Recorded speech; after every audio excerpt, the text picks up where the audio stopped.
Hey guys, Dirty Donut here, and I'm back with another video about Black Clover, another talk and walkthrough. So, uh, to before we get started, I do want to state that I just got out of the bath, so my appearance is not going to be a regular thing. Uh, and also that I did miss a few things in my earlier videos. Pulling them up right now for a second. There is one thing that I forgot to mention in the part 1 series of Black Clover. I'll obviously put photos up about what I'm talking about. So, one thing I want to talk about that I missed from one of my earlier videos, or a few things actually, was the first video. Let's start with that one. Asta won't give up. No, wait, that's not it. Oh, yeah, here it is. Asta, at the age of 5 or 6, overpowered a grown man's will. Now, it's when he has the flashback back when they were kids and used to cry a lot.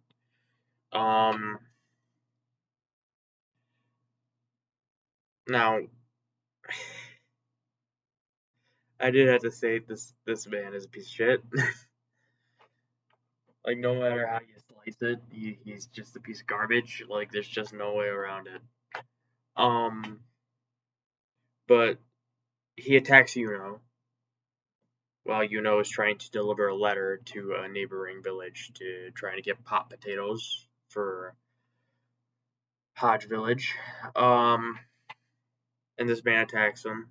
He was thrown out of a bar. He's trying to get some money, and he sees that necklace that wears around his neck all the time, and he tries to steal it. Now, when he tries to steal it, does try to fight back. Like, he does use his magic and try to fight back, but he threatens and Asta pops in here soon, and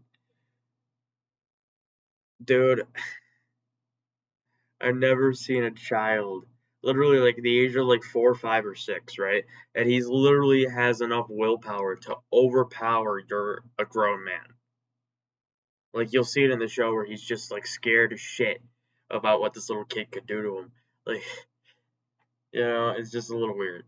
The second part, there was a few things that I missed to say. For one, in part 2, when he went to go to the Magic Knight's entrance ceremony or whatever, I forgot to list the names of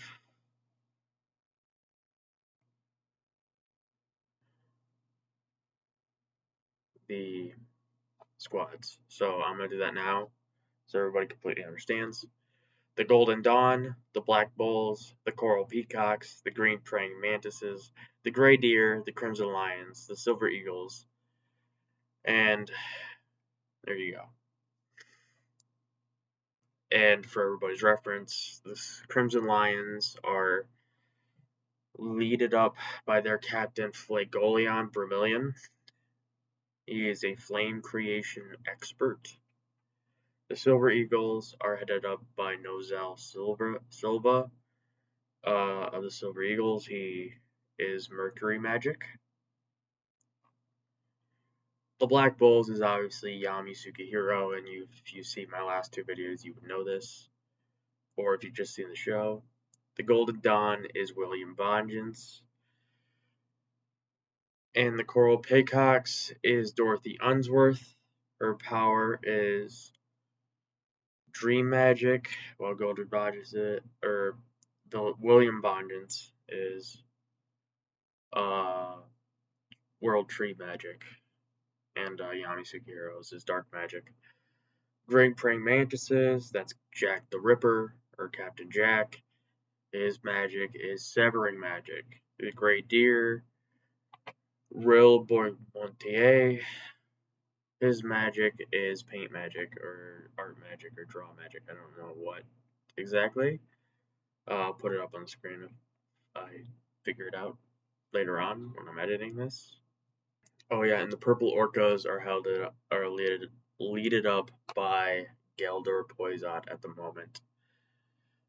If you've seen the show fully through, you would know that he eventually gets kicked off as captain, but we're not there yet. So, um, with that said, oh yeah, there was one more other thing. Yeah,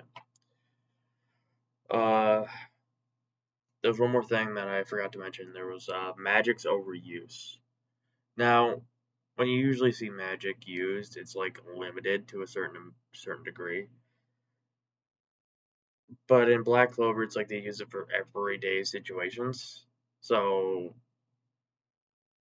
I just thought that was a little strange. I thought I'd mention it. Now that we're done with this, back to Black Clover Part 3, and I hope you all enjoy. Alright, so where we left off last time, they had just finished their last mission, which they eventually got a star for. If you don't know what the stars are for, they are to signify a squad's reputation, in a sense. So we're moving on to the third part. Now, they go back to the hideout and meet Yami Sugihiro, which laughs at him, which is kind of sad considering that he died.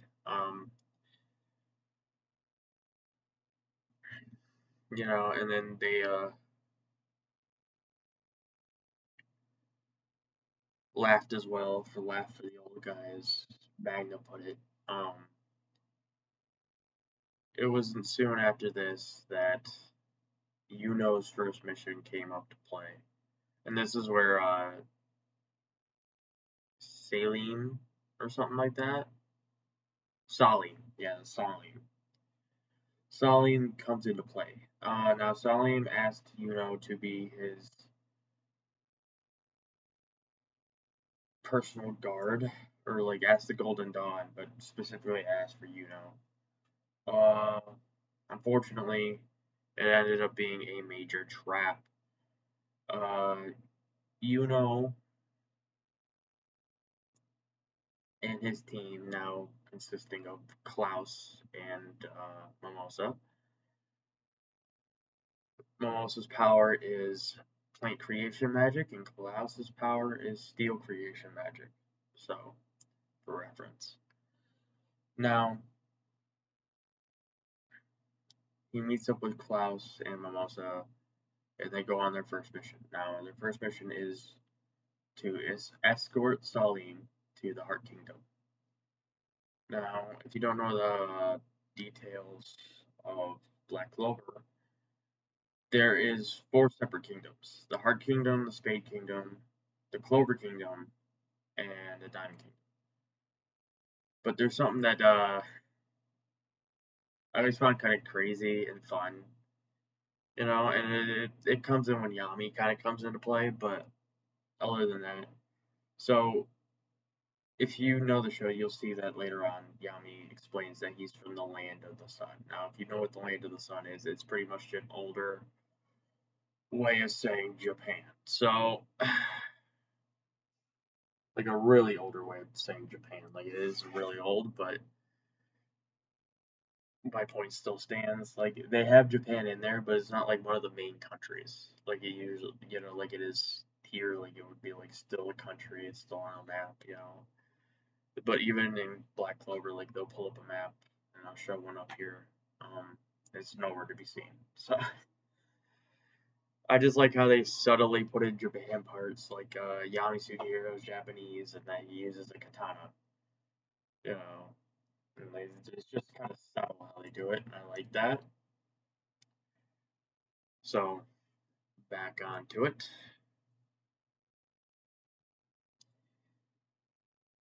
Um, they're escorting Salim to the Heart Kingdom. So when they're escorting to the Heart Kingdom, they get attacked by bandits. Now, at first, you would think that these bandits are after Salim since he was the one that asked for bodyguards.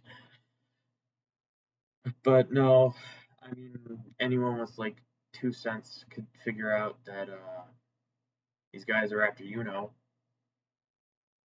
Like, I'll show a part up here real quick, just a little clip, where they start attacking, right? Like, I get them starting attacking to kind of like get the Magic Knights to scatter a bit, but you can see when goes into attack, he goes after one, but another one tries to circle around at him, right? There's something wrong with that picture. Now, I know that's not like that's part of Klaus's reasoning later on too, so I'm not gonna criticize them for it. Like it's pretty easy to see. I'm just stating the obvious, I guess. But moving on. Uh, after they attack, pretty much kicks their ass with one spell, I might add. They make their way down to the church where and Asta were raised. So they get to meet Sister Lily, the siblings, Ash, and obviously the priest. I just still don't understand. We don't actually get his name, do we? The entire show, I don't think we ever actually got his name. The priest's name, I don't think we ever did. I'll look it up, and if I'm wrong, I'll put it on the screen like I have before. But no, he goes to see his family at the church. Honestly, on request of Stalin, which was strange also to Klaus. So they stay for a little bit and they have dinner, and pot potatoes, as feast, Uh, they move on to where Salim asks Sister Lily to go get him some water, or at least asks if she had more water. And she walked out to go get water from the well. He gave her his coat, because, as he put it, he thought she was cold. She would be cold out there. And surprise, surprise, the band has kidnapped Sister Lily. And honestly, that's a little suspicious to begin with. Anyone with a brain could see it's not Salim. So it moves on to, going to fight the bandits after Klaus declares that they should leave with Salim in tow. Now, you don't know this until like later on in the episode, but Salim eventually gets captured by a spell of Mimosa's design to make him speak the truth. I don't know the exact spell name. I'll probably put it up in a video too. So with that, Klaus moves to follow, into the skull. Well, takes down the enemies one by one, almost leading to the last one, or the second to last one. Um, wielder of fire magic, and had Sister Lily tied up. He goes to rescue her, and the whole reason they wanted him in the first place was for his grimoire. And I think it's kind of useless, right? Like, I get him not having his grimoire is a big deal because it would limit him what he can do, but at the same time, he still has magic, and it's not like you're like if you sold it, he could probably just buy it back. It's not that big a deal. Anyway, uh, it goes on to Klaus popping in there in the last second and saving. Yippee. Anyway, we move on to the end here where they're tied up. And Klaus, Sister Lily, and are well, okay, and all the bandits and Salim are all tied up on the ground with, on their knees. Salim gets up, tries to attack, and Sister Lily just fucking boinks this bitch into a tree. Like, I'll see if I can find like a gif or something of that because it's pretty funny. But with that being said, that's all I really want to talk about. I hope you enjoyed. Like, subscribe, and I'll see you for another one. Donut, Dirty Donut, signing out.